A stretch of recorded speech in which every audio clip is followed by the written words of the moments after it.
धनोपुर, धनोपुर, धनो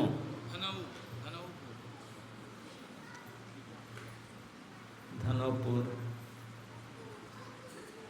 अयोध्या और सुल्तानपुर के बीच में होगा लगता है। एक दो शहर आसपास में। जी, अम्बेडकर नगर सुल्तानपुर, अम्बेडकर नगर 15 किलोमीटर तक अच्छा, पास में, सुल्तानपुर 45 और अयोध्या 60 किलोमीटर, 60 ये अवध क्षेत्र में ही आता है। अवध में।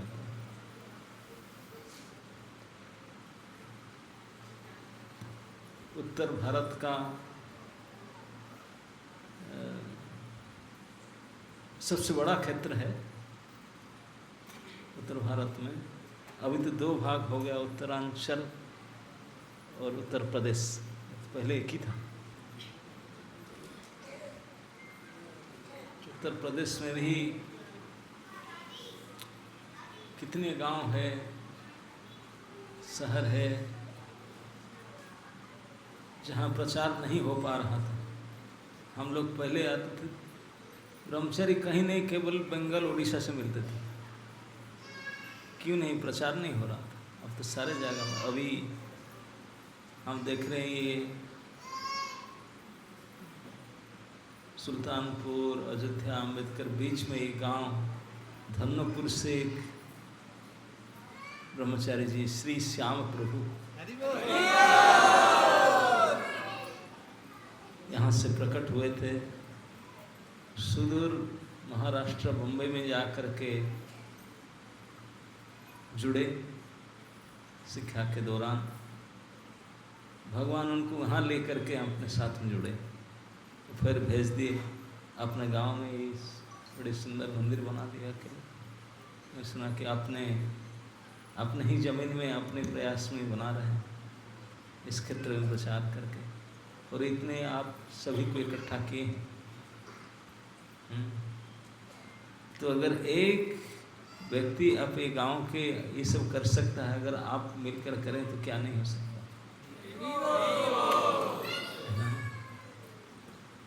तो श्री श्याम प्रभु और उनके परिवार, उनके माता पिता, हम उनको सत सत नमन करते हैं। ऐसे शास्त्र में कहा गया है, अगर किसी कुल में कुलं पवित्रा जननी कृतार्था, किसी कुल में एक भगवान कृष्ण के सच्चे भक्त बन गए तो एक कुल ही पवित्र हो जाता है। कुलं पवित्रा जननी कृतार्था, और कुल तो पवित्र होगा लेकिन उनके जन्म देने वाली माँ वो कृतार्थ हो जाएगी। भले उनको मिले न मिले, कुछ ना करे। उसका उदाहरण है ध्रुव महाराज। ध्रुव महाराज को अपने माँ ने भक्ति में आगे बढ़ाया था, उनको नहीं पता था।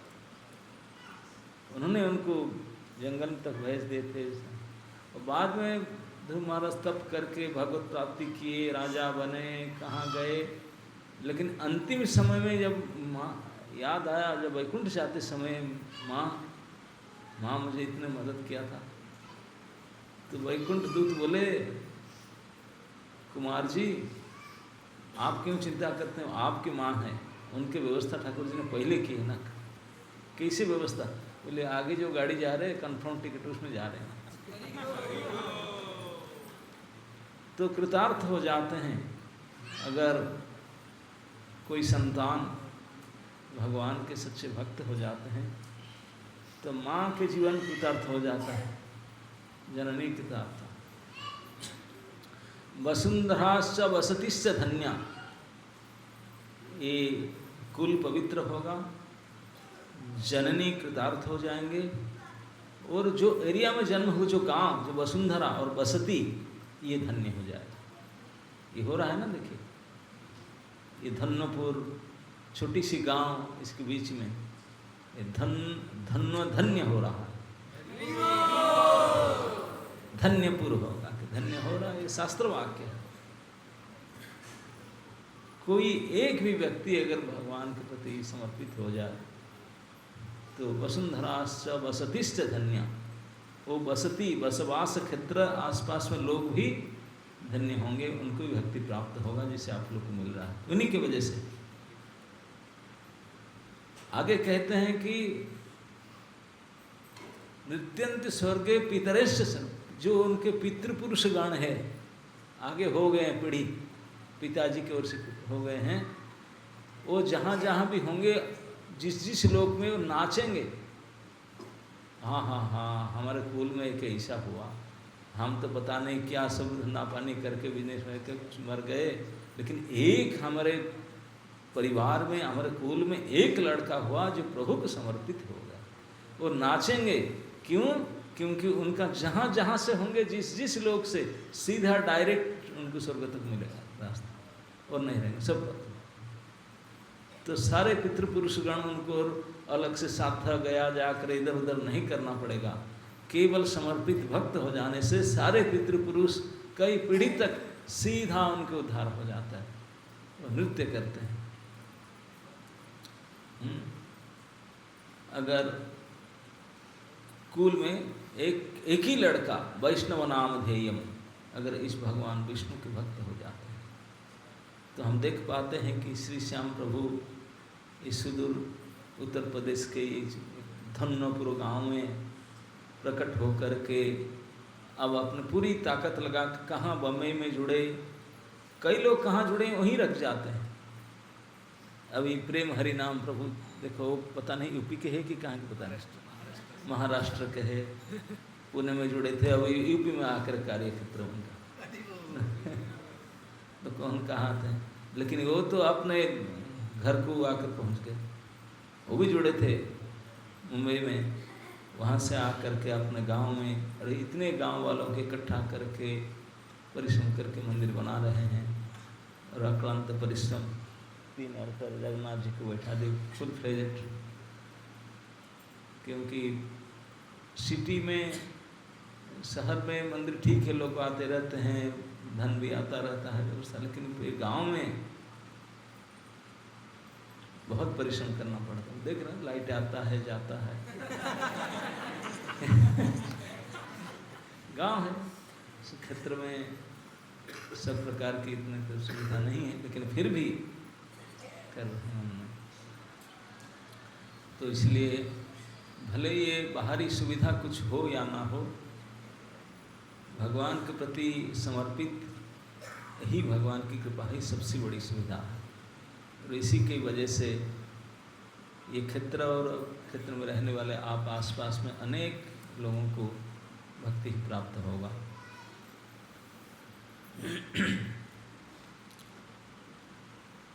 तो हम क्या प्रार्थना करेंगे, अभी उनके संग करने से हमारा कल्याण होगा,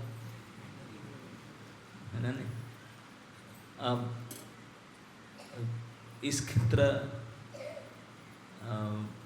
इस्कन जोन के अनुसार कानपुर क्षेत्र में आता है। अभी जोनाल आचार्य आ गए हमारे प्रेम हरि नाम प्रभु, कानपुर के साथ साथ जुड़ के रहेंगे, उनके सहायता से उनका और प्रगति होगा इस मंदिर का। अभी इट्स आउटपोस्ट एक्सटेंशन सेंटर में आ गया है, वाह, टीचिंग सेंटर होने वाला अभी। तो धीरे धीरे फुल फ्लेज टेम्पल हो सकता है आगे चल करके। ठीक है, आप आज इस धन्नपुर गांव में इस नवनिर्मित इस्कन केंद्र में आसपास के गांव में, मुझे पता नहीं गांव का नाम, जहाँ से भी आसपास के गांव से आप यहाँ उपस्थित हैं इस सायंकालीन कार्यक्रम में, जो भी मातागण प्रभुगण, मैं आप सभी के श्री चरण में सादर प्रणाम निवेदन करता हूँ, कृपया स्वीकार कीजिए। वंशा कल्पतरुभ्यश्च कृपा सिन्धुभ्यैव च पतितानां पावनेभ्यो वैष्णवेभ्यो नमः। अब श्री श्याम प्रभु बता रहे थे कि इस क्षेत्र भी अवध के अंदर आता है, ये भी क्षेत्र है। अयोध्यापुरी का प्रभाव 80-90 किलोमीटर के दायरा में जाता है, जो क्षेत्र के प्रभाव। तो ये भी 60 किलोमीटर उसके दायरे आता है क्षेत्र के अंदर। तो जिस क्षेत्र में साक्षात भगवान प्रकट हुए थे चतुर्धामूर्ति में, 4 भाई के रूप में, इस क्षेत्र के आसपास का तो कहना ही क्या है, तो है ही बड़े प्रसिद्ध पवित्र क्षेत्र। तो इस क्षेत्र के बीच में, क्षेत्र में रहने वाले यद्यपि पवित्र क्षेत्र है, लेकिन लोग अपने जो इतनी बड़ी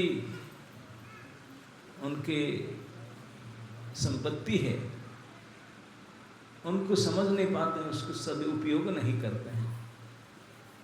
सदुपयोग के बगैर छूट जाता है, चांस, जीवन छूट जाता है, कुछ कर नहीं पाते। लेकिन जो कोई कर रहे हैं वही सचमुच भाग्यवान है, और उन भाग्य को प्रचार करके जो जितने को भाग्यवान बना रहे हैं, ये प्रभु के इतने प्रभु प्रसन्न कर पाते हैं। भगवान श्री राम के बारे में आप खूब सुने जाने, कितने कितने प्रचार हैं, लेकिन आप जानते हैं भगवान श्री राम के जितने भी दास थे, सेवक थे, सबसे प्रिय सेवक, निकटतम सेवक कौन थे? यस, इससे विरुद्ध किसी का नहीं होगा। सभी इसमें सहमत से हनुमान जी नंबर 1 में आते। रामदास जब लंका जी गए हनुमान जी अपने बल से, जब भगवान उनको बताए, वो सागर जंप करके लंघ करके चले गए। वहाँ जा करके ढूंढते ढूंढते अब बड़े मुश्किल से पता लगा है सीता जी को। सीता जी तो पहले नहीं देखे थे हनुमान जी को, हनुमान जी सीता जी को नहीं देखे थे। तभी जमाने में तो व्हाट्सअप नहीं था कि भाई फोटो भेज दें, शेयर कर दें, ऐसा कुछ था नहीं। कैसे एक दूसरे को पहचानेंगे, पहचान नहीं हो रहा था, बड़े मुश्किल से। बहुत तेज प्रसंग है, बहुत मर्मंतुद है। हनुमान जी बड़े प्रयास करते थे कैसे मैं करूं ताकि वो विश्वास कर ले कि मैं राम के दूत हूँ, मैं आया हूँ। सीता जी की इतनी परेशानी से राक्षस लोग नाना प्रकार रूप बदल बदल करके आके परेशान करते हैं। बोली ये कोई बंदर बन करके राक्षस आया है, कैसे विश्वास करे कि सही आदमी है, जेंटलमैन है करके विश्वास कैसे करे। और सचमुच यही केस भी हुआ था, इतना आसान नहीं था उनको विश्वास दिलाना। बड़ी मुश्किल से विश्वास दिलाए। वो विश्वास दिलाने के कारण और कुछ नहीं था, राम कथा की। हनुमान जी ने ऊपर बैठ कर के राम गुणगान किए, राम नाम के राम कथा की। सीता जी सुने ही राज्य में कोई राम गुण, राम नाम कौन करता है। कोई अगर राक्षस भी डुप्लीकेट आकर के राम नाम करते तभी उनका उद्धार हो जाए। क्योंकि राम नाम एक ऐसे अद्भुत संपत्ति है, ऐसा धन है, उसको रख इस धन को अगर कोई चोरी भी करता है, चोर सुधर जाएगा। अगर उस धन को बांटते हैं, वो धन बढ़ता है। ये अद्भुत धन है। तो सीता जी नहीं जानेंगे राम धन को, कौन जानेगा। तो बहुत प्रसन्न हुए, इतने दुख के सागर निमग्न थे, लेकिन राम नाम सुन करके, राम कथा सुन करके बड़े प्रसन्न हुए। जब हनुमान तो सीता जी कौन बोल रहा था, और बोलिए।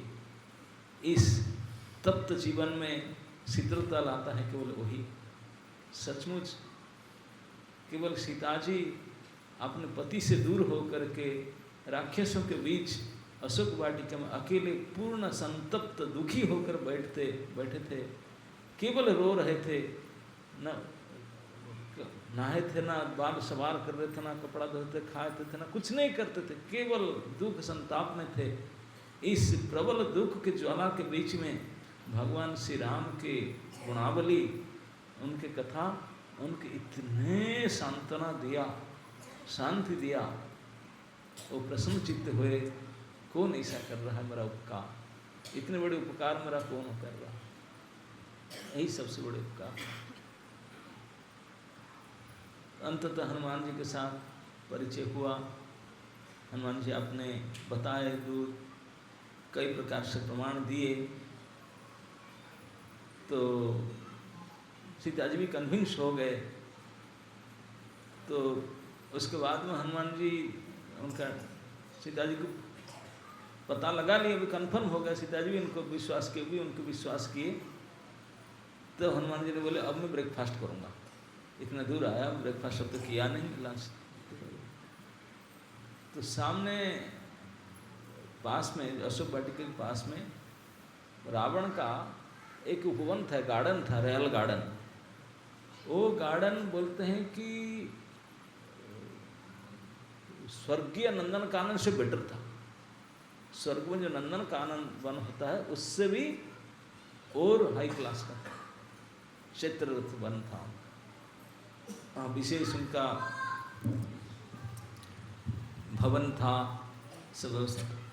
तो उनके अंदर बोला जा करके स्पेशल रॉयल गार्डन है रावण का, बहुत हाई क्वालिटी के फल फूल सब, कितने चौकीदार सिक्योरिटी सब हैं, बड़ा गार्डन।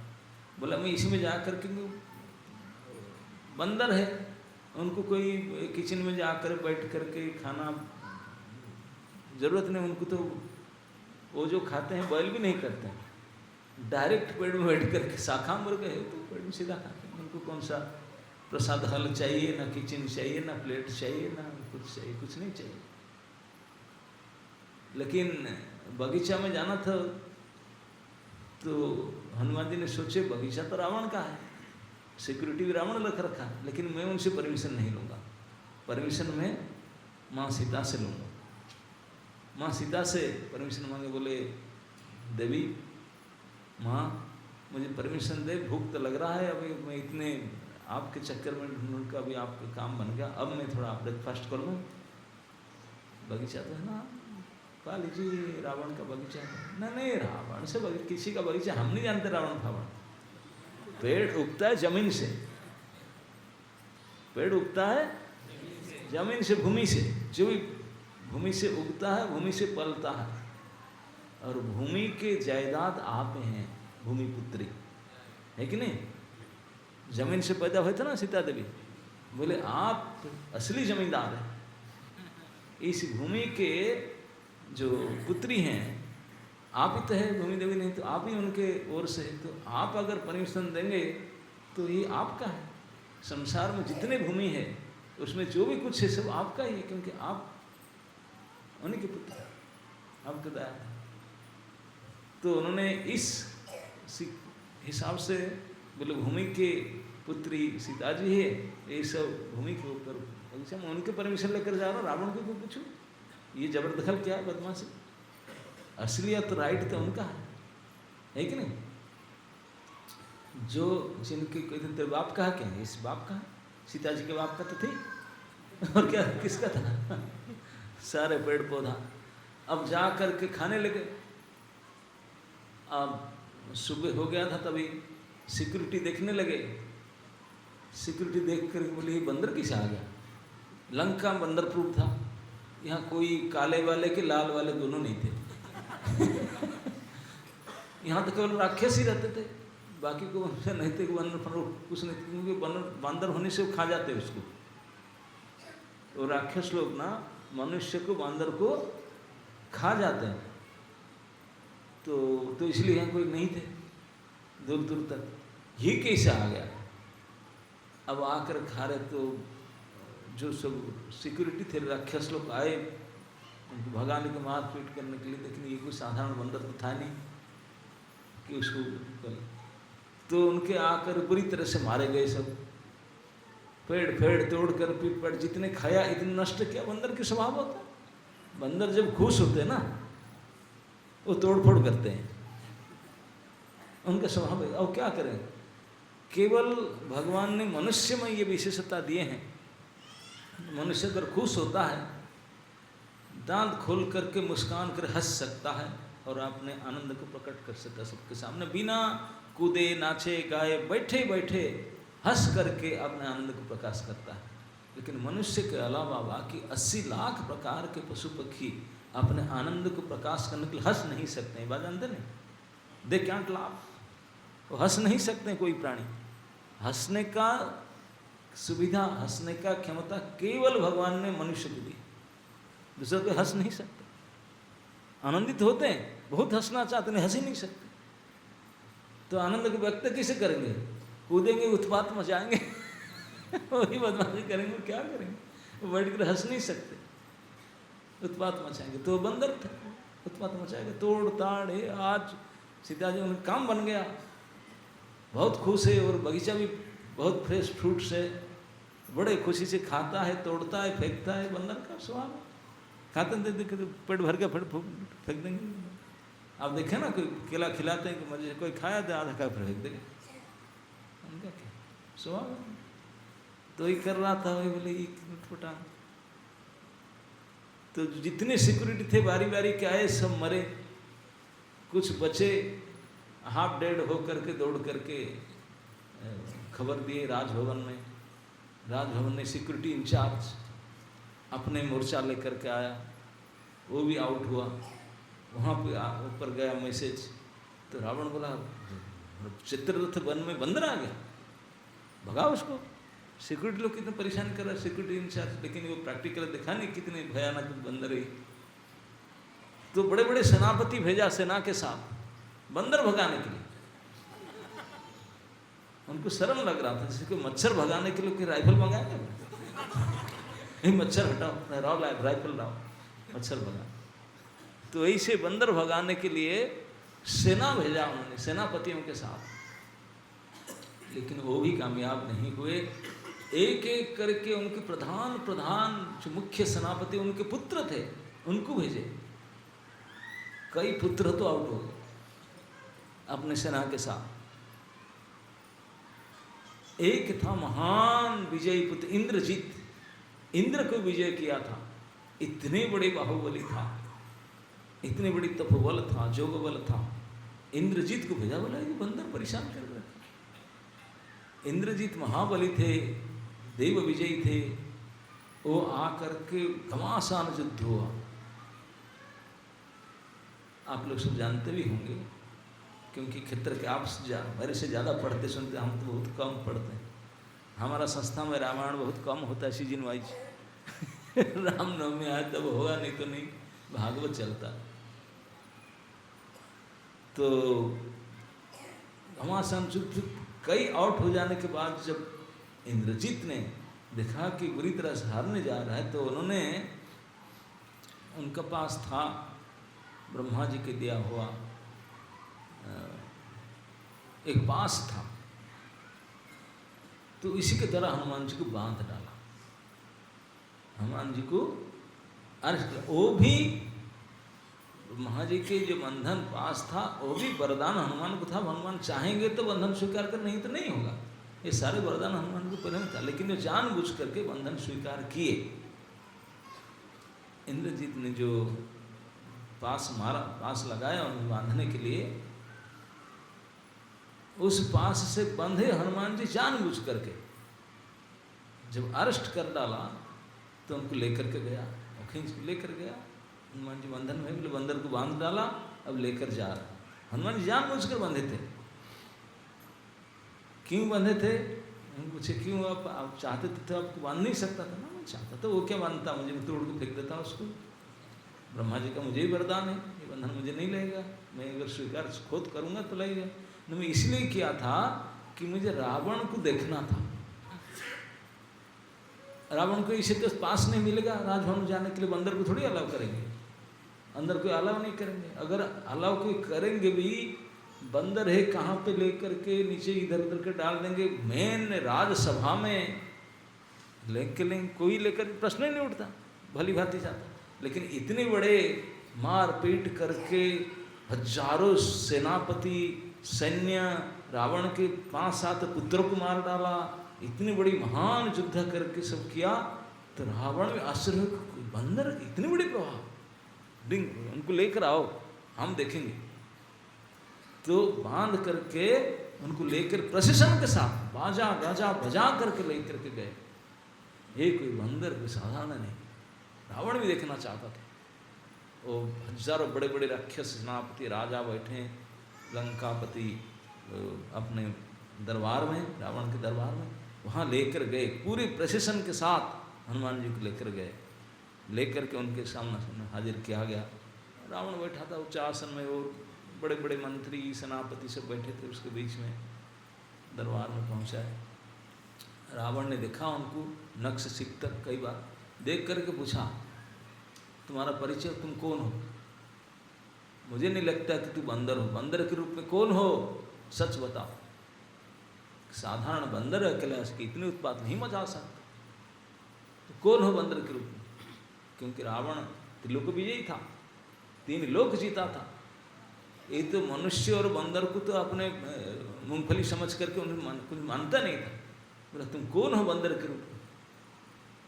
जब अपना आईडी पूछा हनुमान जी को, तो हनुमान जी ने अपने आईडी प्रूफ बताने के लिए, अपने परिचय बताने के लिए उनको ही बताए थे। रावण मेरा परिचय जानना चाहते हो ना? हाँ, मेरा परिचय है दासोहम रघुनाथस्य। मेरा परिचय क्या है? मैं रघुनाथ के दास हूँ। ये नहीं कहे कि मैं हनुमान को करके मेरे पिताजी का नाम है, इसे यही हम लोग का परिचय होना चाहिए।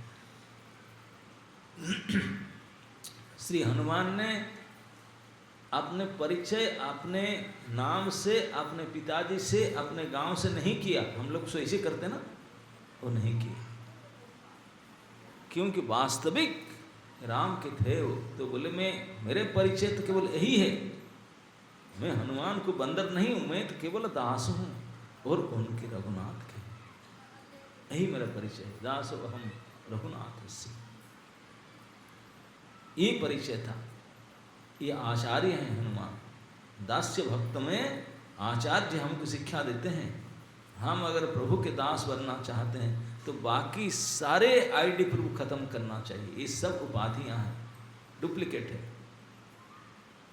ये सब डुप्लीकेट है।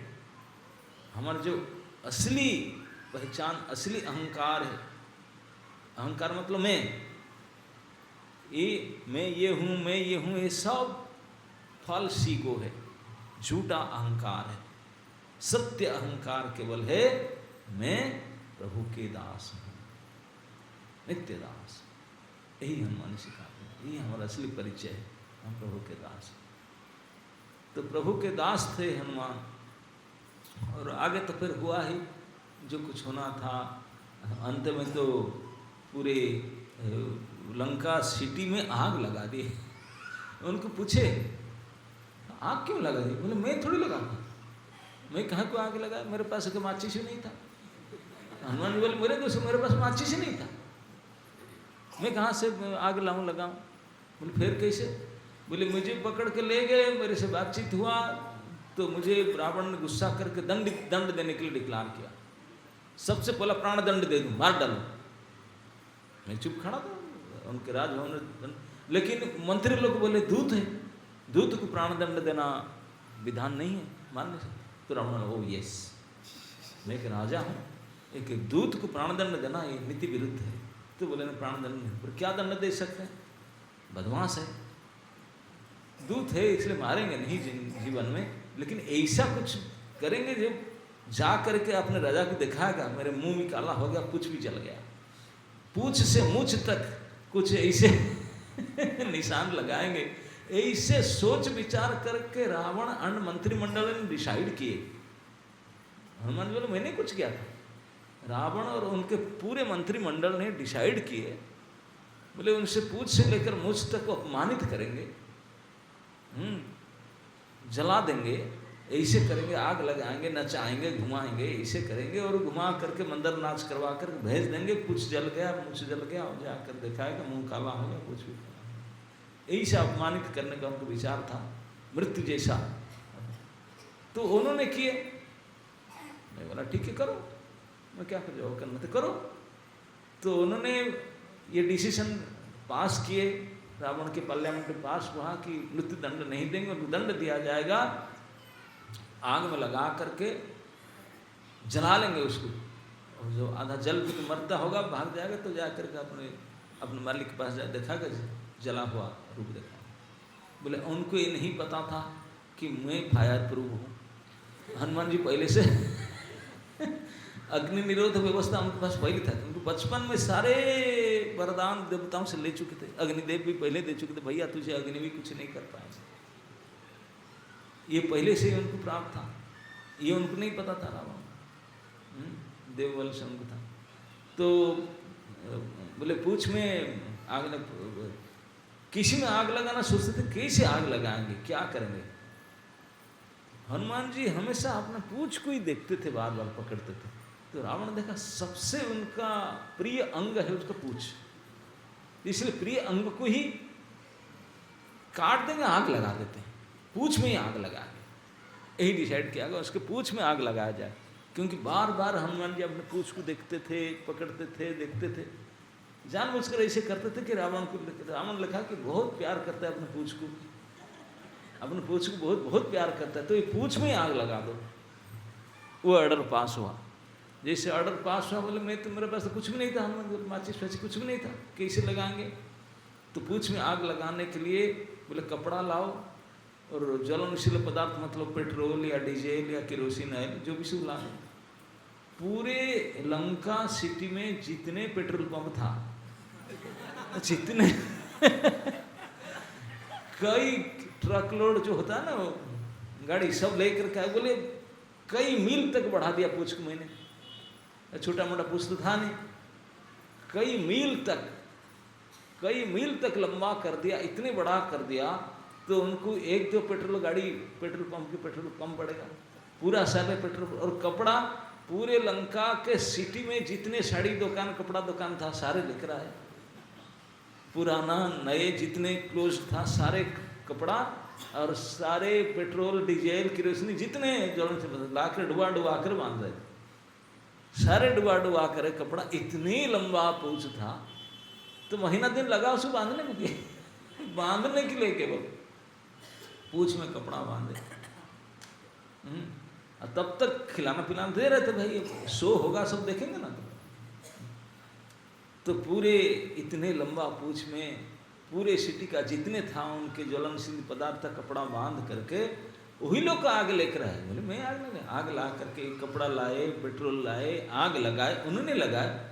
जब आग लगा दे, मैं बंदर हूँ, मैं तो कूदूंगा, मेरा स्वभाव है जंप करना, और क्या है।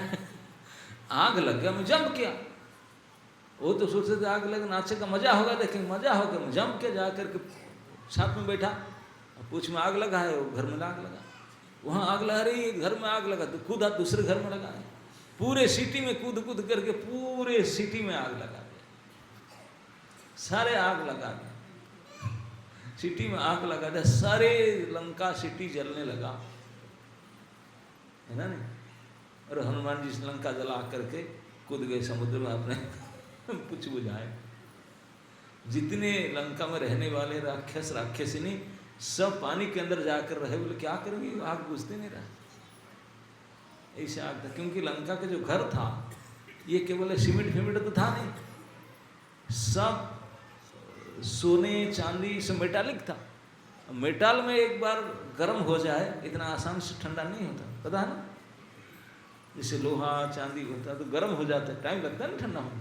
तो ये घर तो सब उनका ही था, इस ईंट वाले नहीं था, ईंट सरिया के घर तो था नहीं, सब धातुमय भवन था, पिघल रहा था। तो इस प्रकार से हमने बोलते मैं थोड़ी ना, मैंने नहीं लगाया, उन्हीं लोगों ने माचिस लाए, कपड़ा लाए, पेट्रोल लाए, उन्हीं लेके मैं मेरे बंदर के स्वभाव से कूद काद करके आ गया और लंका जल गया। मैं क्या करूं, मैंने नहीं किया, उन्होंने की।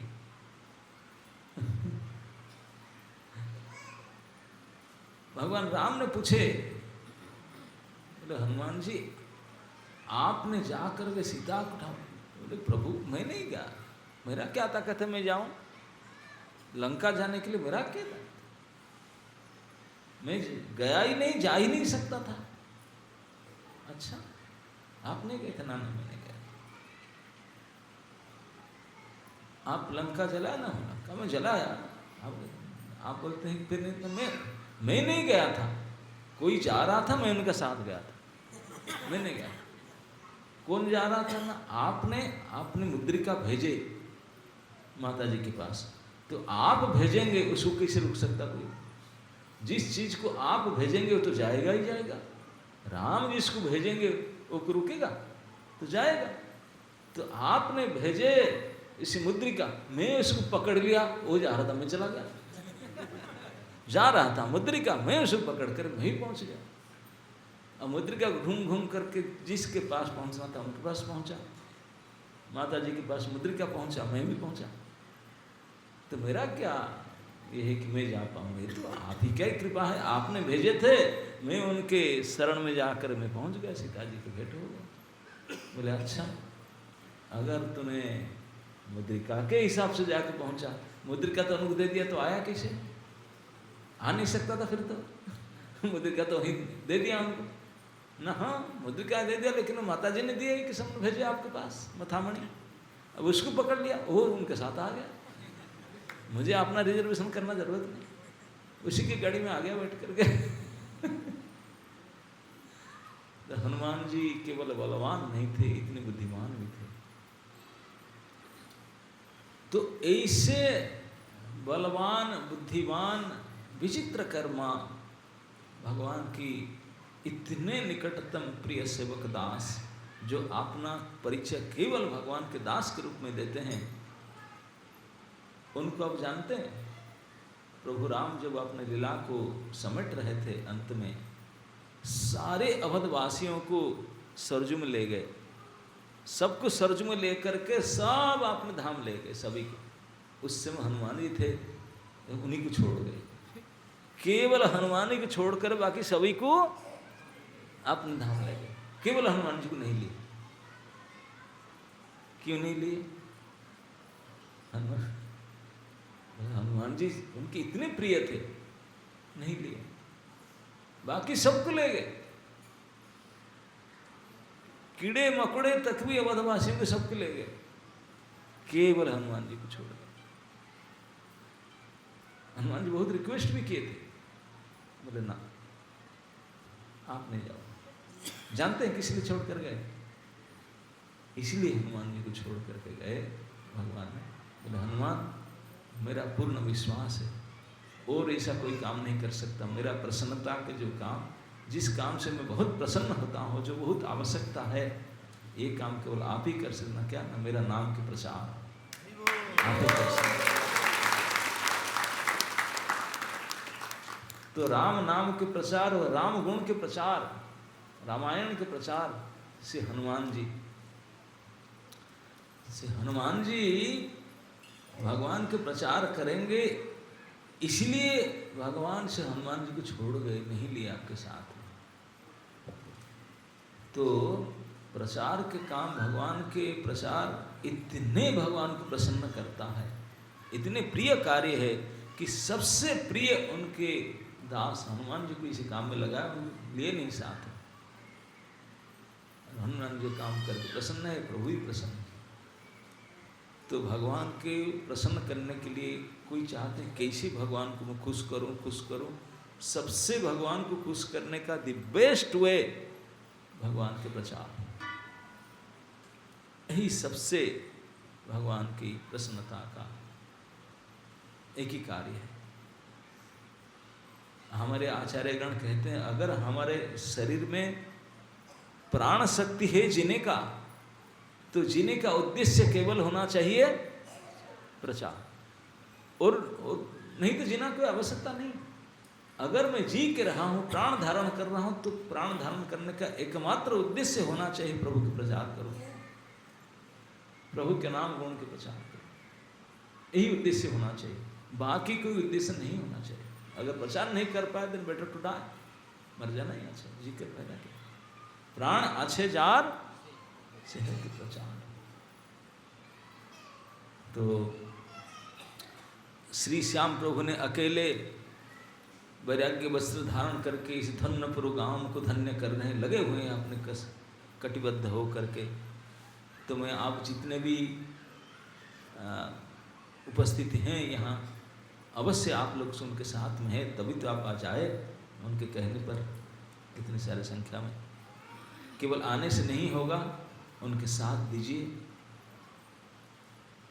उनके साथ अगर देंगे तो आप सोच भी नहीं पाएंगे क्या परिणाम होगा, है ना? नहीं, आगे चल कर के अगर हम जितने भी साथ देंगे इस क्षेत्र में, जितने प्रचार प्रसार बढ़ेगा और कितनी बड़ी कल्याण होगा, कितने जीवात्माओं के सुधार होगा, और भगवान तो परम प्रसन्न होंगे।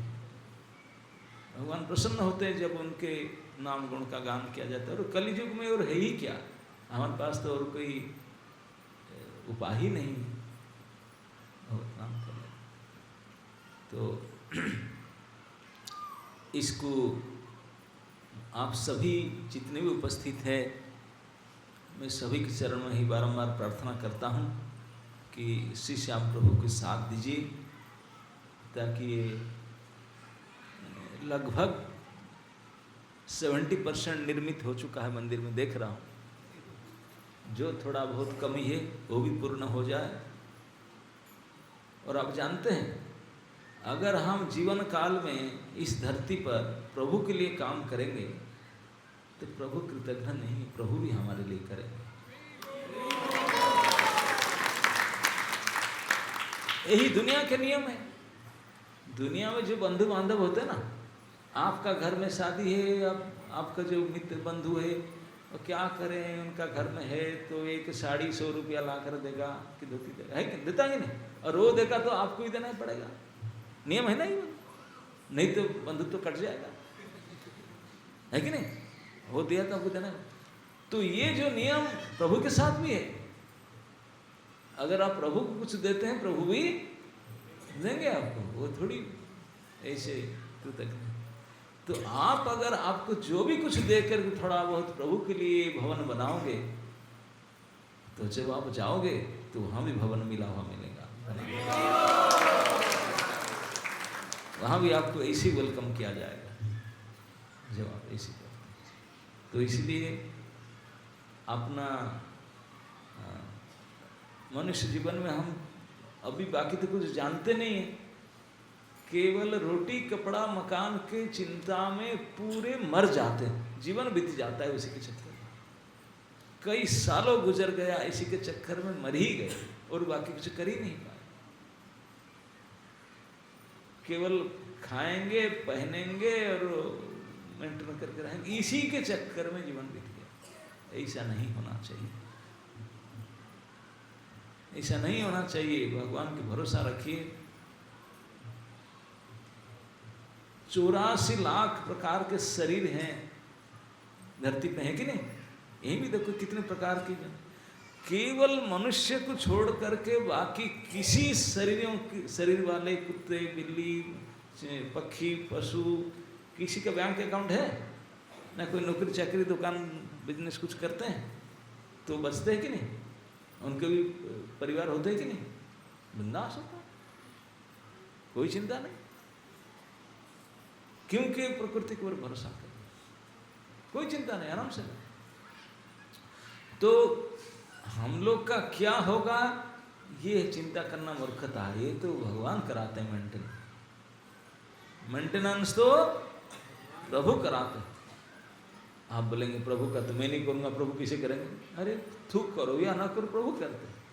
ये कहावत है, दाने दाने में लिखा है। ये आप विश्वास नहीं करते हैं। जिस दाने पर आपका नाम प्रिंट आउट नहीं है, आप उसको खा नहीं सकते। अगर मुंह में डाल दी उल्टी हो जाए नहीं। आप फिस्ट बना सकते हैं, बना करके बढ़िया से बना करके ऑफरिंग करके प्लेट खाने के लाओ, तब खा नहीं सकते, खा ही नहीं सकते। और कोई खाएगा, जिनका भाग्य में होगा वही खाएगा। तुम्हारा भाग्य में नहीं है, प्रभु ने आपको नहीं लिखा, तुम खा नहीं सकते। प्रकट है, कई प्रमाण में देखा, क्योंकि भगवान ही मेंटेनर है, हमेशा वही पालन पोषण करते हैं सभी जीव के।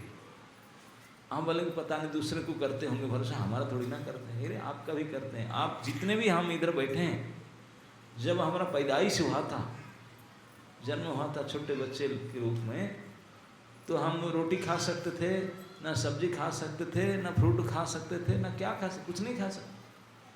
हमारे खाने के लायक जो द्रव्य था वो कौन दिलाया?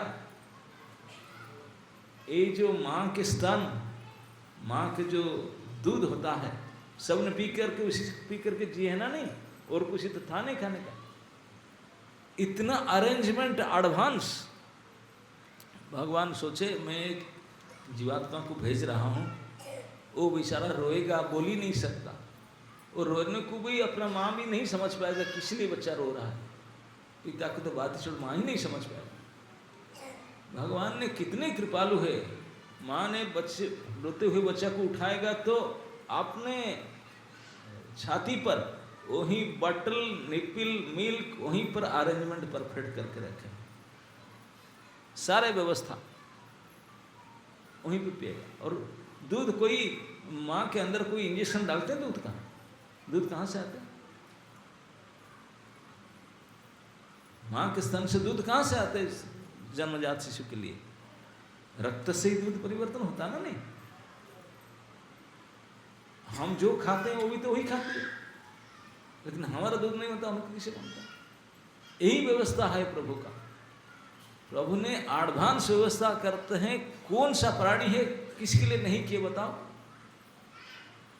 जब कभी किए शुरुआत में, तो अभी नहीं कर रहे हैं क्या? यही प्रमाण है कि वास्तविक प्रत्येक प्राणी के लिए प्रभु ही व्यवस्था कर रहे हैं। खाने पीने, रोटी, कपड़ा, मकान की व्यवस्था वही कर रहे हैं। हम केवल झूठे में हाथ पर पीट रहे हैं, झूठा होना था वही होगा, कुछ आगे पीछे नहीं। तत्प्रयास न कर्तव्यम यथा आयु व्यय पर, ऐसा बेकार के प्रयास मत करो जिसमें आपका आयु भी बेकार चला जाता है, टाइम खराब हो जाता है। तो फिर टाइम क्या करना चाहिए? न तो था विंदते खेमं मुकुंद चरणाम्बुजम।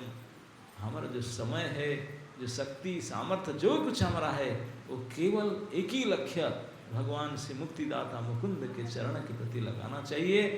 तो इस जीवन में जितने यही काम हम कर पाएंगे तो वही हमारा बनकर रहेगा। मरने के बाद वही हमारा पाथेय बनकर लेकर जाएगा, है ना।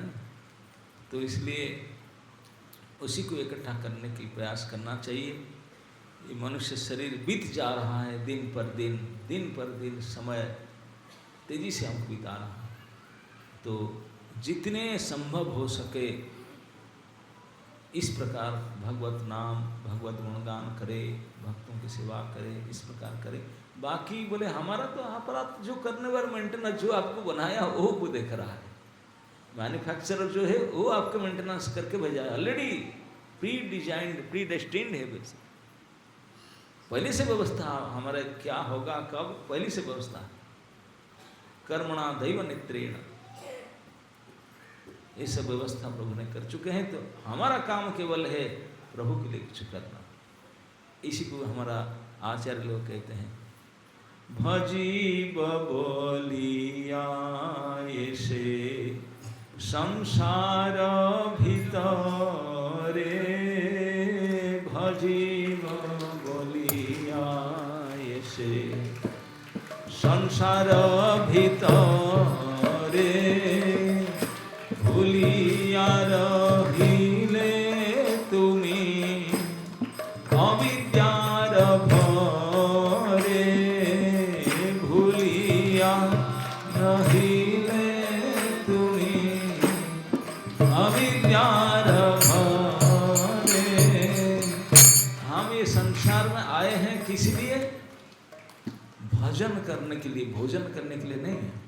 भोजन तो ऑलरेडी व्यवस्था किए हैं। जब जिस प्रकार जो जैसे लिक्विड, सॉलिड, एयरी जो भोजन चाहिए वो मैन्युफैक्चर व्यवस्था किया है, उसका वही सेटअप किया।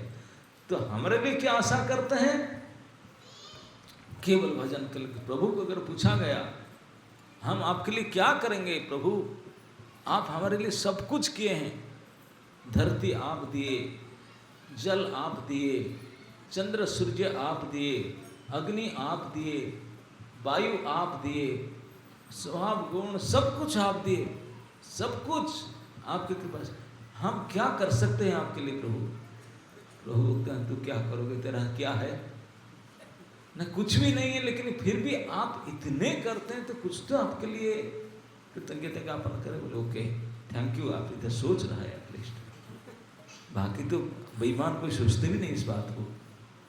बेईमान लोग सोचते हैं कि हरे कृष्ण बोलने से क्या होगा, क्यों हरे कृष्ण करना है, टाइम खराब करना। नंबर 1 बेईमान है सब। लेकिन जो बड़े बड़े चिंतक दार्शनिक को पूछते हैं प्रभु एवरीथिंग, सब कुछ आप ही कर रहे हैं, हम आपके लिए क्या करें, ये सब कुछ आपके लिए। तो प्रभु कहते हैं कि अगर कुछ मुझे करना चाहते हो, मैं चाहता हूं कि तुम दुखी मत रहो, क्योंकि तुम सब मेरे ही हो।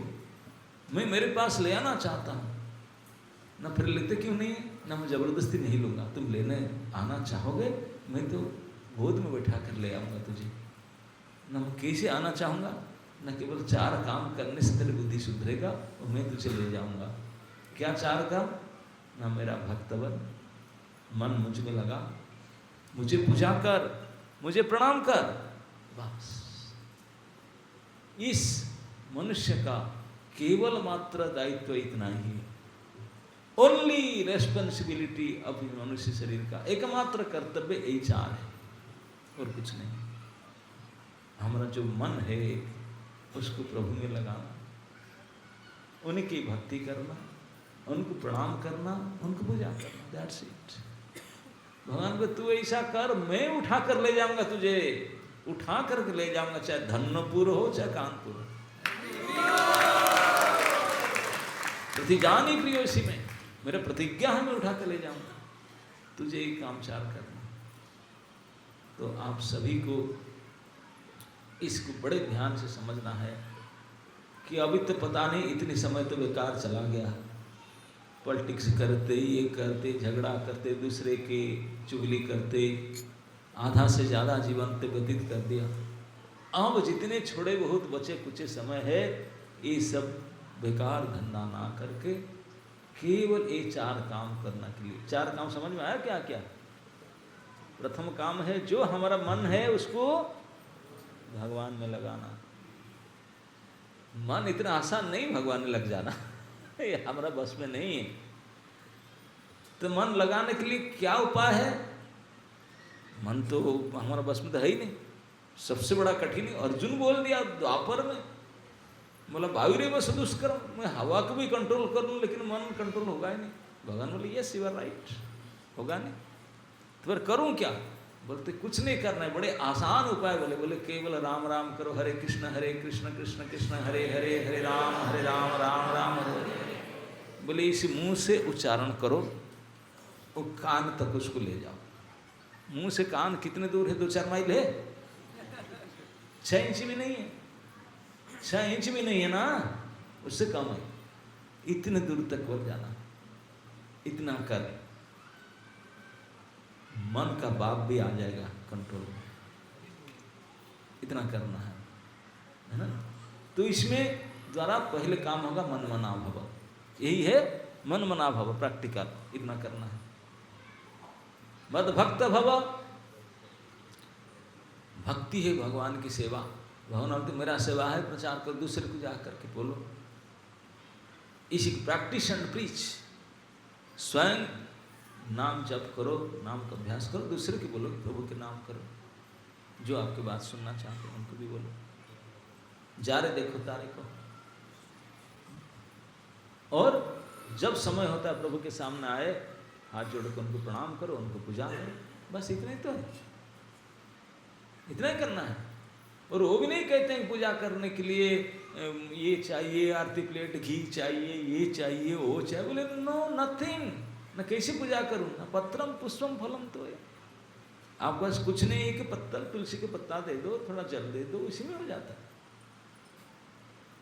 केवल मुख से बोल भी दो प्रभु मैं आपको इसी प्रकार से पूजा करना चाहता हूं, बस इसी से खुश हो जाएंगे। आगे से मन का यही 4 काम आपको करना है। इसी को कहते हैं भजन। यही 4 काम का नाम है भजन। उनके नाम उच्चारण करना, उनको प्रणाम करना, उनको पूजा करना और उनके प्रचार करना, ये पैकेज इट्स कॉल्ड भजन। इसी के लिए हम संसार में आए हैं। इस संसार में आए हैं केवल इसी काम के लिए।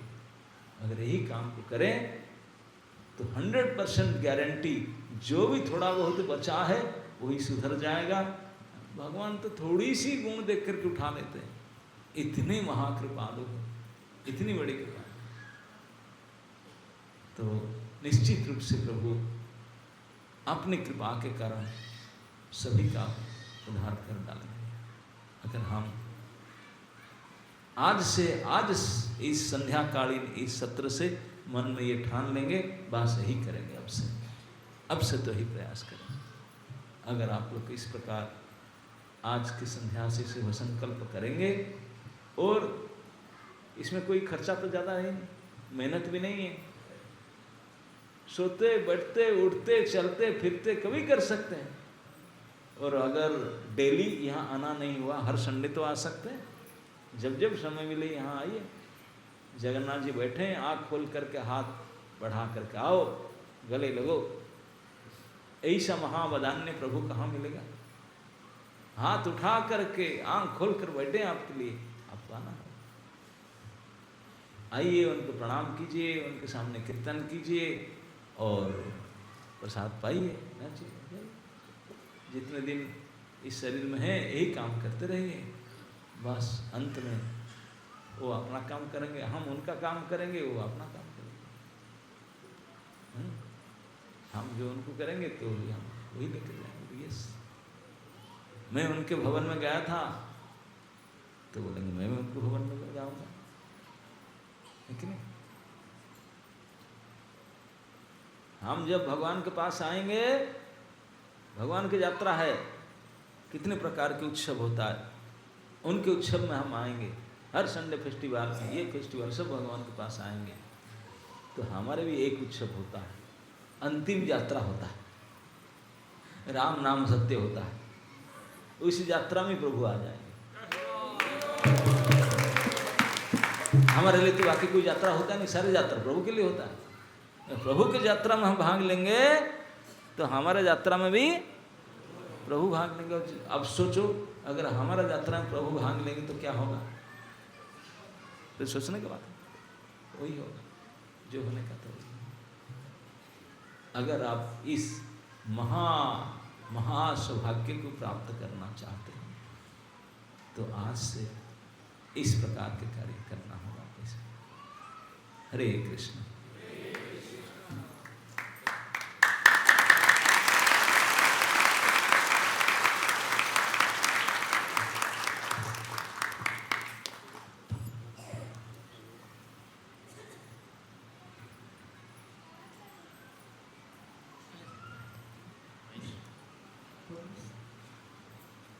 हरे कृष्ण। हरे कृष्ण।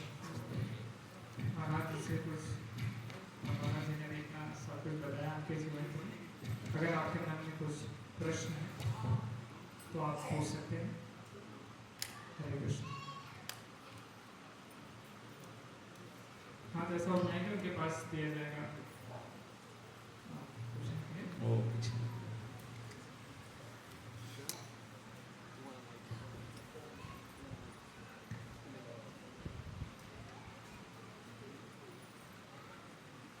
हरे कृष्ण।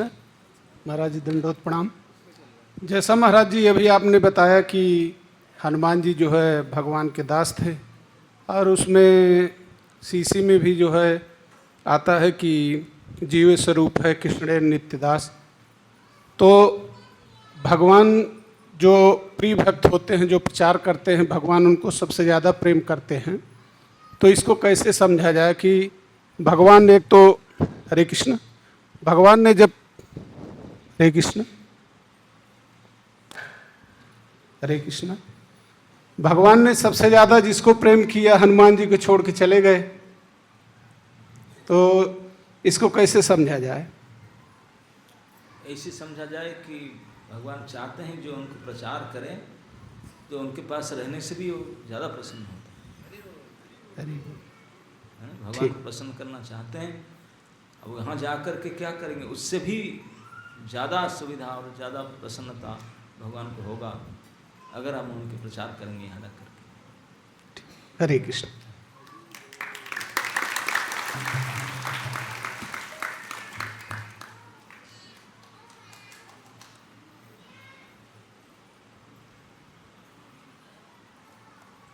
संकोच मत करिए, मैंने सुना था कि महाराज जाएंगे तो आप लोग बहुत सारे प्रश्न होंगे। प्रभु जी हरे कृष्णा। चंचलम ही मना कृष्णा परमार्थी बलवदृढ़म, आपने इस पर थोड़ा प्रकाश डाला। मन ही जो है, मन यो मनुष्याणाम कारणम बंधन मोक्षयो, सबसे कठिन काम। आप कुछ और प्रकाश डाले तो बढ़िया रहेगा। मन को कैसे हम प्रभु के चरण में लगाएं और कैसे इसको नियंत्रित करें। पूरा जो क्रियाकलाप हमारा मन से ही और मन तक, मन के द्वारा। हरे कृष्णा। इसीलिए तो मैं बोला कि हम लोग तो गुड फॉर नथिंग, जो महाधनुर्धर इंद्र के पास में इंद्रासन में बैठने वाला इंद्रिय विजयी, जिनको स्वर्ग के अप्सरा उनको प्रेरणा कर रहे थे, अर्जुन उनको भी मना कर दिए। कितनी बड़े इंद्रिय विजयी थी, वो बोलते हैं कि मैं मन को कंट्रोल नहीं कर पाऊंगा। हम तो कौन से गले के कुत्ता है, तो मन को कंट्रोल करने के लिए फेर में पड़ोगे तो गए काम से, कुछ नहीं कर पाओगे। तो इसलिए मैं मना किया शुरू से, इसी चक्कर में मत पड़ो, मन के चक्कर में मत पड़ो, होगा ही नहीं काम। करना क्या है, हरे कृष्ण कृष्ण कृष्ण हरे हरे, हरे राम राम राम। बस उसको मुंह से बोलना, कान से सुनना, दैट्स इट। मन अपने आप सीधा हो जाएगा। ओके, ये टेढ़ी काम से मत जाओ, सीधा काम करो। और किसी का कोई प्रश्न? माताएं, संगीता माता जी, आपने कहा था महाराज से प्रश्न करूंगी, कहाँ है? हाँ दिखाइए, स्पीकर अधिकारी को दीजिए प्रभु जी।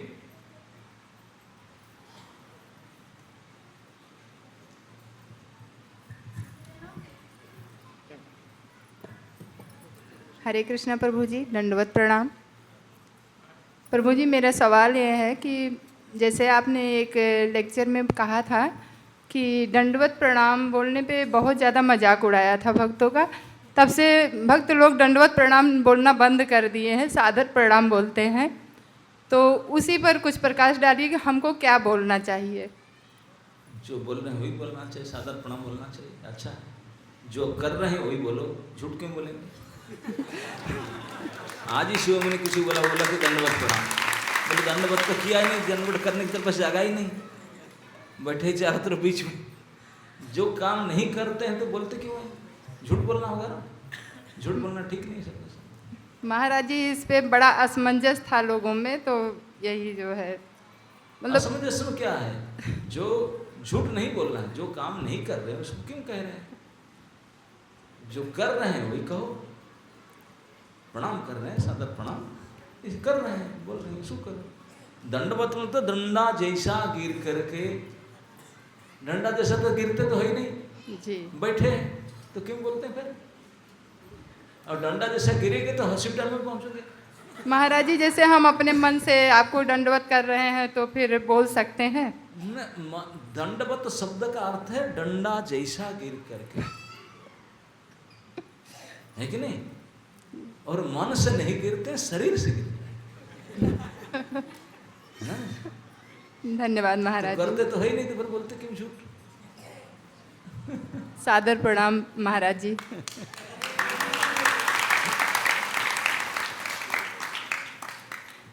बहुत सुंदर प्रश्न आपका, अच्छा है। एक्चुअली आप लोग को पता नहीं है, प्रणाम करना एक लेन देन की विधि होता है। हम कहते हैं ना, आई एम ऑफरिंग माई ओबिसेंसेस, एक देना होता है, ऑफर करता है और एक्सेप्ट करेगा कोई, तब जाकर लेन देन पूरा होगा। प्रणाम का जो वैदिक साहित्य में जो शिक्षा दिया गया है प्रणाम करने का तरीका, हम जो किसी को प्रणाम करते हैं ऐसे नहीं प्रणाम करने से, हम प्रणाम करने से अपना नाम, गोत्र, एड्रेस अपना बोल करके और जिसको प्रणाम करते हैं उनके नाम ले करके प्रार्थना करेंगे, मैं ये अमुक गोत्र अमुक नाम यहाँ ये प्रणाम कर रहा है, कृपा करके स्वीकार कीजिए। और अगर वो स्वीकार करेगा, कुछ बोलेगा तो फिर हुआ प्रणाम पूरा, नहीं तो स्वीकार नहीं किया तो हुआ ही नहीं, प्रणाम ही हुआ नहीं, कंप्लीट नहीं होगा, क्योंकि लेन देन है ना। You are offering, you will accept, then it is complete, otherwise is incomplete. इसीलिए विधि है, हम बोल करके पूरा एड्रेस से प्रणाम करेंगे तो फिर बोलेगा आशीर्वाद या कुछ बोलेगा, that means complete. Giving and is accepting, this is called प्रणाम। ऐसा नहीं कि फोन में दंडवत उड़ा दिए, ऐसे ना। हरे कृष्णा प्रभु जी, सादर प्रणाम। प्रभु जी, गुरु जी के प्रति, अपने प्रभु जी के प्रति पूर्ण समर्पण का भाव हम कहाँ से लाएं, कैसे लाएं? जिनका समर्पण है उन्हीं से लाओ, उनके पास जाओ, है ना। जैसे अब सब्जी खरीदना है, परचून की दुकान में तो नहीं जाओगे, सब्जी मंडी में जाएंगे, तो समर्पण चाहिए, जिसके पास समर्पण है उनके पास जाओ। ओके, धन्यवाद प्रभु।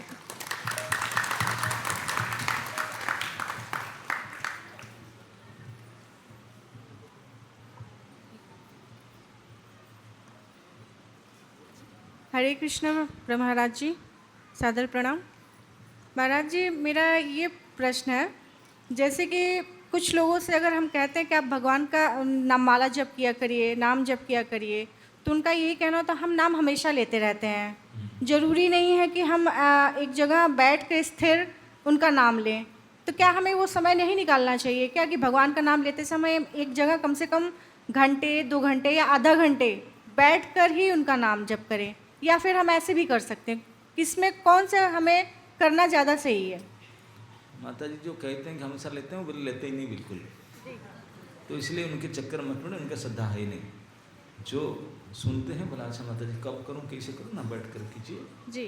संख्या पूर्वक नाम गान भी कालावसानी कृतो, हमारे गोस्वामी लोग शिक्षा दिए हैं जी। नाम लेते तो नाम गिनती के साथ संख्या पूर्वक करो, कितने किया कुछ तो पता तो चले। और यही से मैं करता हूँ तो दिन भर करता हूँ, सांस सांस में लोग, ये तो सब कहने का है। महाराज जी, क्या काउंटर से हमें जप करना क्या सही है? बिल्कुल सही है, काउंटर से भी हम कर सकते हैं ना? कर सकते हैं, संख्या होना चाहिए, कोई संख्या होनी चाहिए। हाँ, ठीक, है ना। हरे कृष्ण।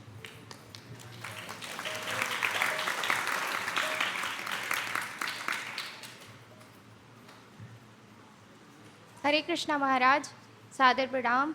मेरा ये प्रश्न है कि जब हमारे सारे कर्म हमें प्रभु ही करवाते हैं, जो भी हम करते हैं सब प्रभु द्वारा ही करवाया जाता है, तो फिर हमें गलत कार्य हम कैसे कर जाते हैं? अब डाउन हो गया, गलत कार्य भी प्रभु कैसे करवाते हैं? जितने भी हमारे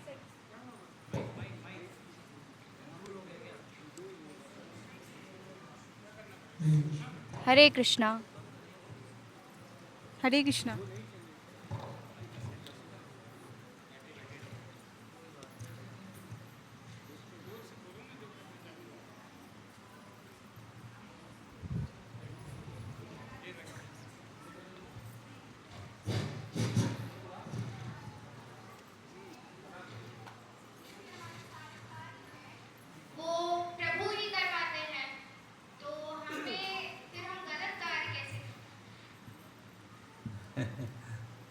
ये प्रश्न अर्जुन ने पूछा था भगवान को कि प्रभु सारे दिन, मतलब आप भगवान के ऊपर चढ़ाते हैं कि नहीं, हम नहीं करते, हम तो इतने अच्छा है, वही गलती कराते हैं, यही करना चाहते हैं ना, यही तो कहने का आदेश है। और क्या, सारे को वही कराते हैं, गलती भी वही कराते हैं, और क्या।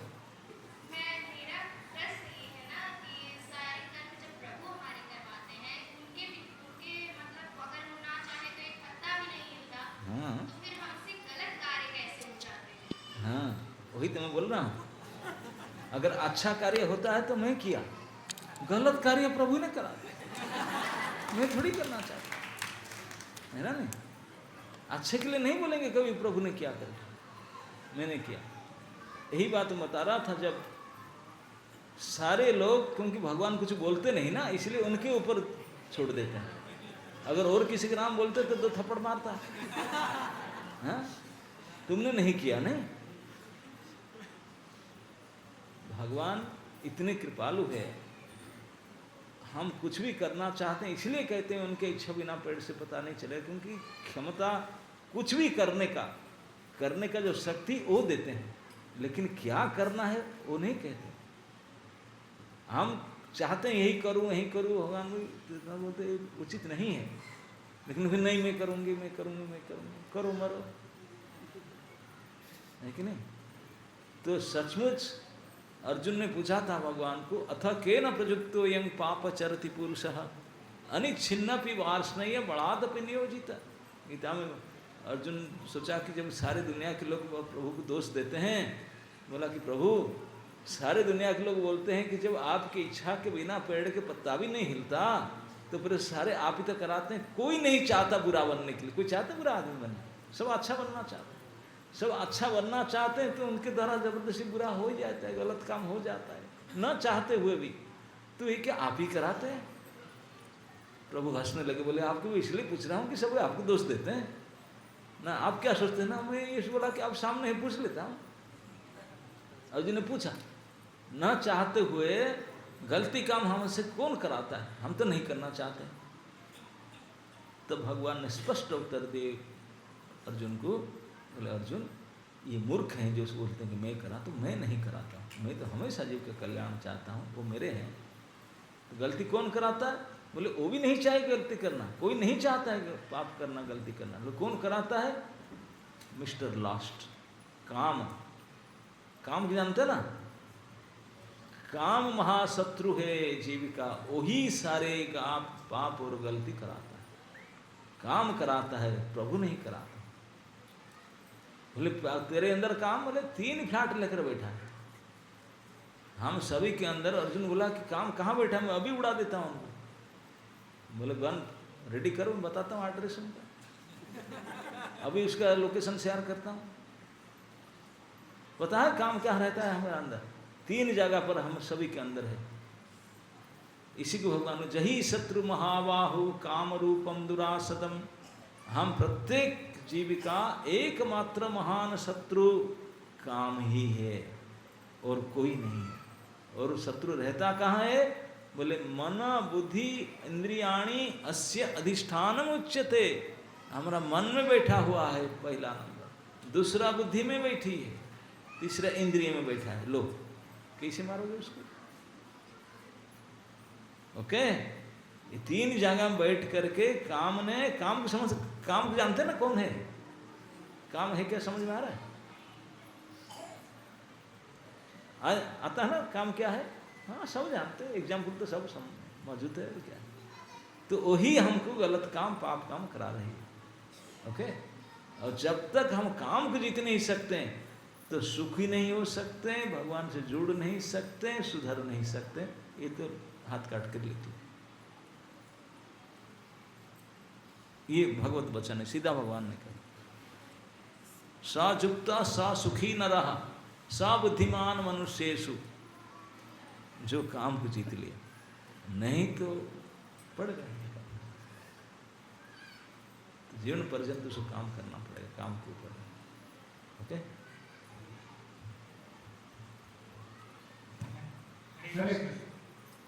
और कोई है? 1-2 प्रश्न और लेंगे।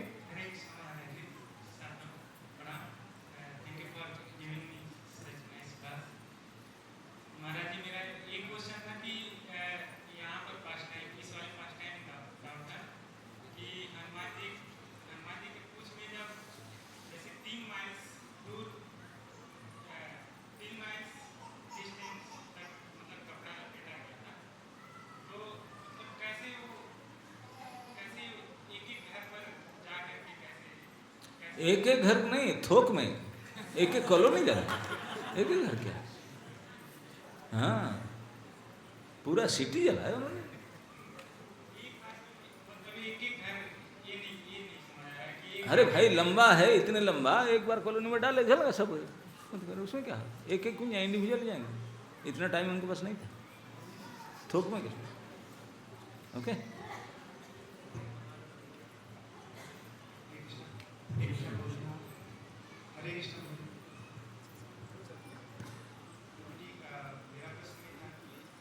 क्या मेरा प्रश्न ये है कि जैसे कि हनुमान जी को सबसे बड़ा भक्त बोला जाता है, लेकिन लक्ष्मण जी और भरत जी, तो ये किस लिए भक्त हैं, ये क्यों बड़े? हाँ वो भी हैं भक्त, लेकिन प्रभु जिनको प्रिय करना चाहते हैं, जिनको अपना बनाना चाहते हैं, तो वो तो भरत जी हैं, लक्ष्मण जी, वो तो सखत भगवान ही है, वो तो भगवान की स्वांश है, लेकिन ये दास है। ओके, लक्ष्मण और भरत भगवत स्वरूप है। बोले हरे कृष्ण नाम एक बार लेने से परम उद्धार हो जाता है, तो फिर बार बार लेने की क्या जरूरत है? बहुत अच्छा प्रश्न है। एक नाम का आभास मात्र में पाप नष्ट हो जाता है, पूरा नहीं, आभास मात्र से, आभास नाम से भी उद्धार हो, लेकिन उद्धार होते ही हम जम करके फिर इतने पाप कर डालते हैं, इतने पाप फिर कर लेते हैं ताकि जैसे कि तैसा हो गया। पाप ना कर तो फिर करना ही, फिर वो निकालने का क्या जरूरी है? पाप अगर नहीं करोगे फिर उसको मेडिसिन लेने का क्या जरूरी है? पाप हमेशा करते रहते हैं, इसीलिए ज़रूरत है। आप बोलेंगे पाप कैसे करेंगे? आप जानते हैं पाप कैसे होता है? हम जो बात करते हैं कितने जीवाणु मरते हैं पता है आपको? बात करने से, आँख पत्ता हलने से, चलने से। आप बोलेंगे फलाहारी, फल में भी क्या नहीं रहते जीवाणु? दूध में नहीं रहते क्या? बच नहीं सकते पाप बिना, संसार में बचा नहीं जा सकता। हाथ हिलाने से कई जीवाणु मर गए, तो इसलिए करना पड़ेगा लगा। हाँ, महामंत्र कैसे जपा जाए? माला में कैसे जपा जाए? बस एक एक दाना पर लगा करके हरे कृष्ण कृष्ण कृष्ण हरे हरे, हरे राम राम राम हरे हरे, पूरा महामंत्र हुआ। एक दाना से फिर दूसरे दाना पे जाना, फिर उसमें पूरा महामंत्र एक बार, फिर दूसरे दाना, इस प्रकार एक एक मनके पर पूरा महामंत्र को उच्चारण करके 108 बार करो तो एक माला होता है। हाँ, आपने कम से कम सुनो, इतना ही काफी है ना। आप जो बोल रहा है तो आपको प्रूव होना चाहिए, इसमें बोल रहा हूँ। आपको सुने थे बोलो, मुंह से कान तो इतनी छोटी सी दूरी, इतना तो सुनाई पड़े। दूसरे को डिस्टर्ब मत करो। अगर डिस्टर्ब अच्छा होता है तो उच्च आवाज़ में करो, सबसे अच्छा है। लेकिन अगर कम में करना है एडजस्ट तो इतना तक आवाज़ में करो। ये कहना चाहते थे कि कुछ लोग अच्छा से अच्छा कहते, कुछ लोग ठीक से नहीं बोलते, ऐसा इनका कहना था।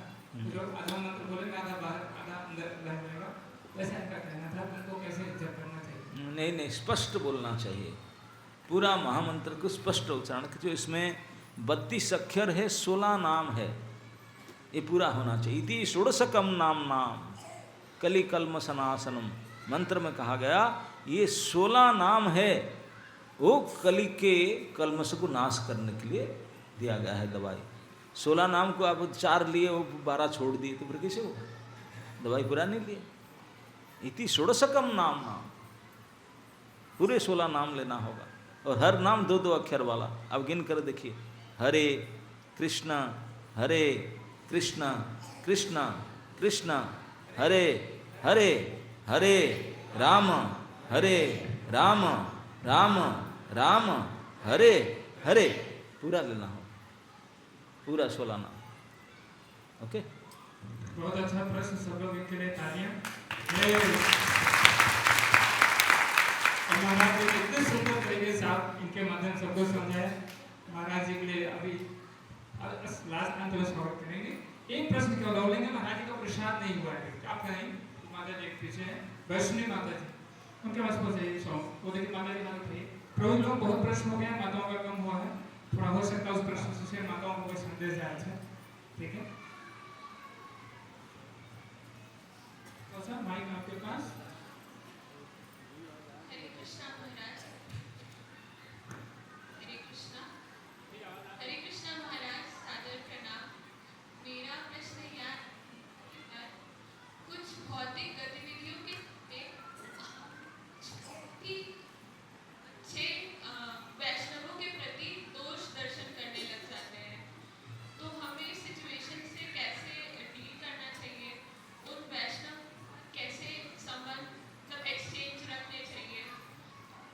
ऐसा हमें अपने प्रैक्टिस में क्या लाना चाहिए कि उनके प्रति हमारे मन में कोई भी एक पट ना रहे? बहुत अच्छी बात माता जी ने आपने पूछे। साधारण संबंध में, व्यवहार में किसी के प्रति हो जाता है दोष दृष्टि तो अपराध हो जाता है, तो इसलिए व्यवहार करने से पहले, व्यवहार के बीच में और एंड में 3 बार क्षमा मांग लेना। सबसे पहले प्रभु प्लीज़ डोंट माइंड, व्यवहार करता मैं जानता नहीं, आपसे कुछ बुरा मत मानना, प्रभु कोई बुरा तो नहीं माना ना, क्षमा कर देना, और लास्ट में फिर वांछा कल्पना कर ले, ओके, तो बच के रह जाए।